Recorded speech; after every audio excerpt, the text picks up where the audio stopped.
انسانی زندگی میں جو سب سے بڑی ضرورت ہے فلاح دارین، اس کو حاصل کرنے کا نصاب نصیب کیا۔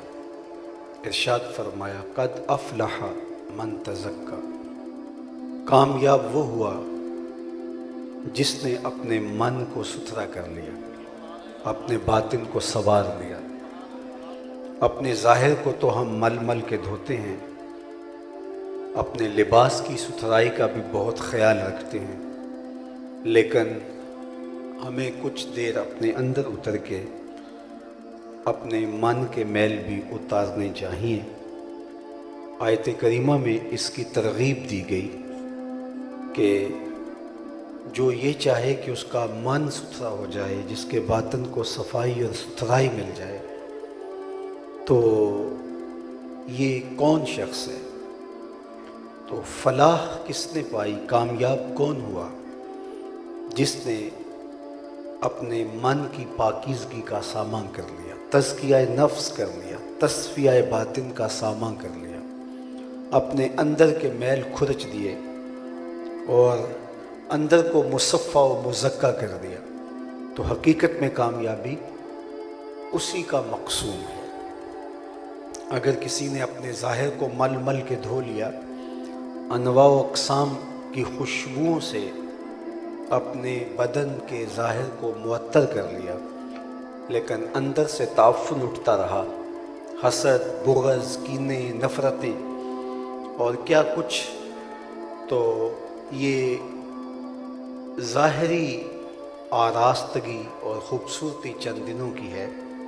اصل پاکیزگی، اصل ستھرائی اور اصل روشنی اندر کی ہے، اور ہمارے رب نے ہمیں اس کی ترغیب دی کہ اپنے من کو ستھرا کر لو، اپنے باطن کی پاکیزگی کا سامان کر لو۔ ہمارا دین نظافت کا دین ہے، ہمیں ظاہر سنوارنے کی بھی تلقین کرتا ہے اور ہمیں باطن کی پاکیزگی کی تلقین بھی کرتا ہے۔ کچھ لوگوں نے باطن کی پاکیزگی کی بات کی اور اپنے ظاہری بدن کو توجہ نہیں دی، اور ہم نے دیکھا کہ ان کے بدن پر میل کچیل ہے، حتیٰ کہ وہ کئی سال تک غسل نہیں کرتے، اور یہ سمجھ بیٹھے کہ شاید اس سے ہمارے اندر کی پاکیزگی حاصل ہوتی ہے۔ اور کچھ لوگوں نے اپنی ساری توجہات اپنے ظاہری بدن پہ دی، لیکن کبھی اندر اتر کر کے نہیں دیکھا کہ اندر کتنے میل جمے ہوئے ہیں اور اندر کتنا گند چڑھا ہوا ہے۔ میاں صاحب علیہ رحمہ نے اپنے لہجے میں کتنی خوبصورت بات کہی تھی کہ اندر چاڑو باہر چاڑو دے نہ کڑیے اتے ہونج اندر دا کوڑا، باہر چاڑو دے نہ کڑیے اتے ہونج اندر دا کوڑا، دل بر تینوں منہ نہیں لاندا 65 کچ دا چوڑا۔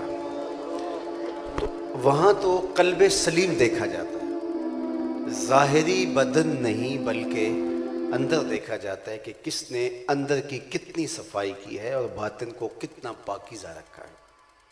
حضرت عبداللہ رضی اللہ تعالیٰ عنہ فرماتے ہیں، ایک دن حضور کی مجلس لگی تھی، ہجوم عاشقاں تھا، تو آقا کریم نے ارشاد فرمایا کہ اگر کسی کو جنتی دیکھنے کا شوق ہے تو دروازے پر دیکھے، جو پہلا شخص مسجد میں داخل ہوگا وہ جنتی ہوگا۔ تو کہتے ہیں ہم نے دیکھا تو ایک بوڑھا شخص، تازہ آثار وضو اس کے چہرے پہ حویدہ ہیں، اور بائیں ہاتھ میں اس نے اپنا جوتا پکڑا ہوا ہے، مسجد میں داخل ہوا۔ خیر بیٹھ گیا، مجلس برخاست ہوئی، ہم گھروں کو لوٹ گئے۔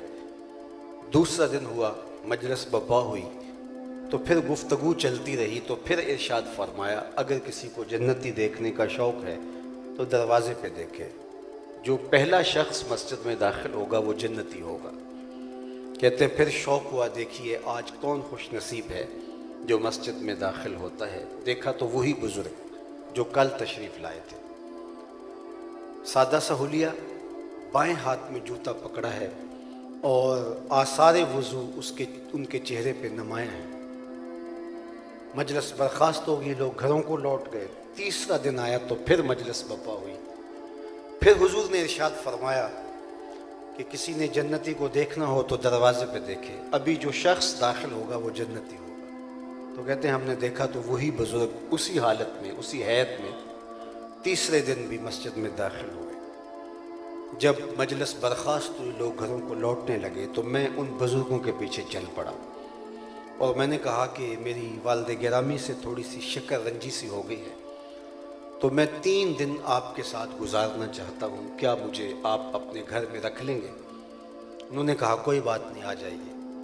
کہتے ہیں میری لالچ یہ تھی کہ میں دیکھوں یہ عمل کون سے کرتے ہیں، کہ آقا کریم نے فرمایا جنتی دیکھنا ہے تو دروازے پر دیکھو، تو تینوں دن یہی نظر آتے رہے تو کوئی بات تو ہوگی، کوئی عمل خاص تو ہوگا جو کرتے ہوں گے، تو میں وہ حاصل کروں ان سے اور پھر وہ اپنی زندگی میں شامل کروں۔ تو انہوں نے کہا چلو میرے ساتھ آ جاؤ، تو میں ان کے گھر چلا گیا۔ رات پڑی تو انہوں نے مجھے بستر دے دیا اور ایک کونے میں خود بھی لیٹ گئے۔ میں خراٹے لینے لگا لیکن میں سویا نہیں تھا، میں اس طاق میں تھا کہ دیکھتا ہوں کہ یہ کس طرح سے عبادات کرتے ہیں، لیکن ساری رات بیت گئی، وہ بزرگ سوئے رہے، الا یہ کہ جب وہ کروٹ بدلتے تھے تو اللہ کا نام لیتے تھے۔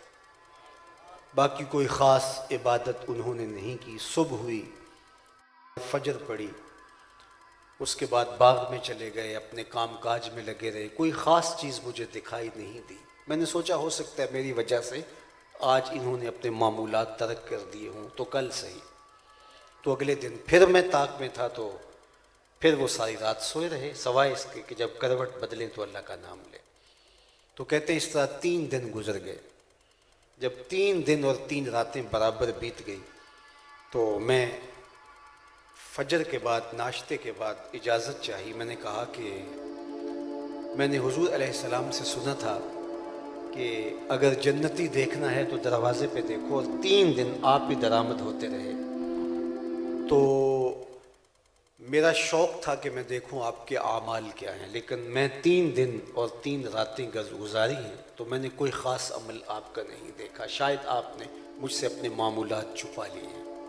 تو وہ بزرگ میری جانب کہتے ہیں غور سے دیکھنے لگے اور فرمانے لگے کہ میں نے کوئی بات نہیں چھپائی، میرے وہی معمول ہیں جو تم نے دیکھے ہیں، اور اگر تم اور دن بھی رکتے تو کوئی اور نئی چیز نہ دیکھ پاتے، لیکن ایک چیز ہے جو تم دیکھ نہیں پائے، اور اگر رکتے بھی تو دیکھ نہ پاتے۔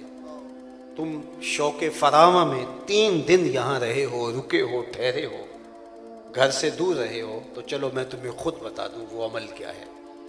تو کہا کہ اے عبداللہ سن لو، یہ جو میرے سینے میں رکھا ہوا دل ہے، اسی میں کسی مومن کا بغض نہیں ہے، اس میں کسی مومن کے لیے نفرت نہیں رکھی ہوئی ہے۔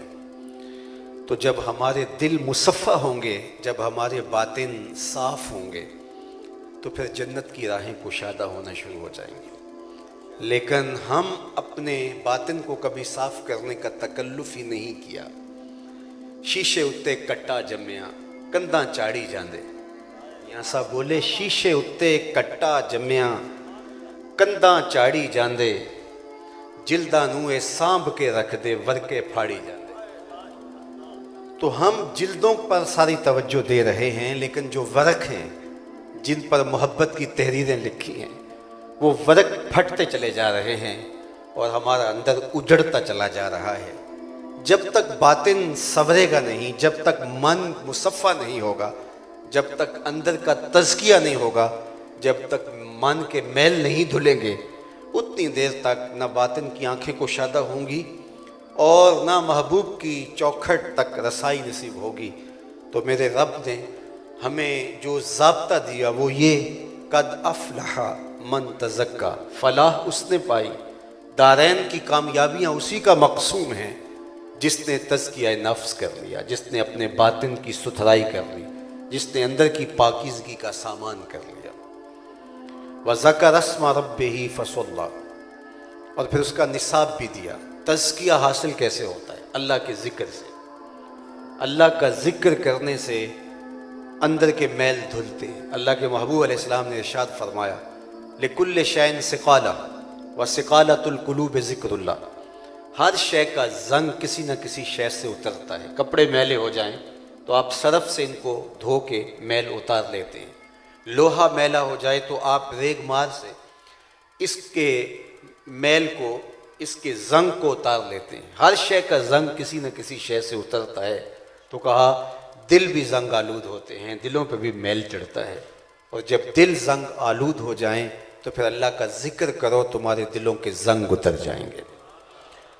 ہمارے صوفیاء فرماتے ہیں کہ جب ایک مرتبہ سالک اللہ کہتا ہے تو اللہ اس بندے کی طرف نظر رحمت سے دیکھتا ہے، اور اللہ جس کی طرف نظر رحمت سے دیکھے اس کے 70 گنا جل کے راکھ ہو جاتے ہیں۔ تو اس لیے کثرت کے ساتھ اس کا ذکر کرنے سے دل کے زنگ اترتے ہیں اور دل مصفا ہوتا ہے۔ اٹھ دی بیندی ٹر دی پھر دی ستے آنتے جاگ دی، نام جھپ دی رو تے کھپ دی ویخ سر اس راگ دی، نام جھپیاں قرب ملدا نام دی کر پوری سام، شیشے وچ کستوری جے کر پھر ضرورت کاگ دی۔